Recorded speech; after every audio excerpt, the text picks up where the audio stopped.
récréation, ça demande de la courtoisie. Chez vous, comme dans le bois.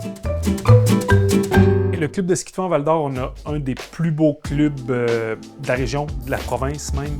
On a environ 40 km de sentiers tracés en classique et en patin, donc des belles pistes larges, puis on en a pour tous les goûts, dans notre belle forêt boréale.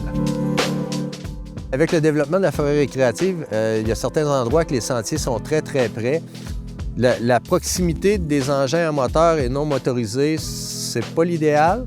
Ce que je constate dans notre forêt récréative, il y a une bande forestière entre les deux, c'est quand même proche.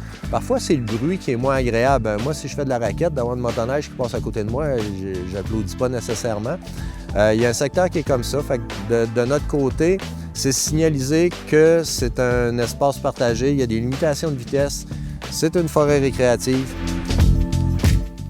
La cohabitation dans les sentiers de ski de fond débute tout d'abord par le respect d'utilisation du sentier. Ce qui veut dire que je ne veux pas de marcheurs dans les sentiers de ski de fond, je ne veux pas des gens qui font du vélo dans les sentiers de ski de fond et je ne veux pas des motoneigistes. La base de tout principe, c'est vraiment chaque activité a leur propre sentier et il faut le respecter. Il y a toujours la question de sécurité, ça c'est certain. Des fois, les motoneiges, on sait, c'est des machines qui sont puissantes, qui sont vite. Donc, s'il y a un croisement avec les utilisateurs, que ce soit des skieurs, même des raquetteurs, il y a des risques de collision. Des fois, les motoneiges vont aller dans les sentiers qui sont un peu plus accidentés, les sentiers de ski de fond. Ils vont créer des monticules de neige, on peut s'enfarger là-dedans. On sait aussi que les gens ils skient en soirée, fait que des fois, le contraste de la neige fait qu'on ne voit pas toujours bien les obstacles, fait que ça peut créer des chutes comme ça. C'est sûr qu'on est plus gros, plus puissant, donc on a à faire attention à celui qui est plus vulnérable en premier. Je pense qu'on a cette responsabilité-là. Je pense pas, j'en suis convaincu. Comme quand on est en automobile, on a à faire attention. S'il y a un piéton, on va dégager de l'espace. Le respect existe aussi en fondeur. Dans les pentes, quand on descend, des fois, on prend de la vitesse.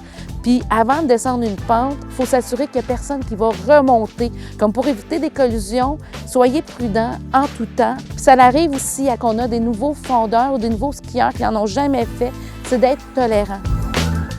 Ceux qui font beaucoup de motoneige sont très conscients que plus qu'on se rapproche des centres-villes, plus qu'il y a des usagers de divers sports. À 30 km de Val-d'Or, on ne rencontre pas de fondeurs. Donc, c'est à nous d'avoir une certaine vigilance en ville. On sait qu'à l'intérieur d'un certain nombre de kilomètres, il va y avoir des usagers de la forêt qui vont être là. Il faut être sensibilisé à ça. Puis au-delà de ça, de jamais oublier que quand on parle à quelqu'un qui fait soit du ski de fond, soit de la motoneige, on est d'abord des humains. On a fait des choix d'activité et on a à se respecter et se parler de façon respectueuse aussi. Notre forêt récréative, un terrain pour tous.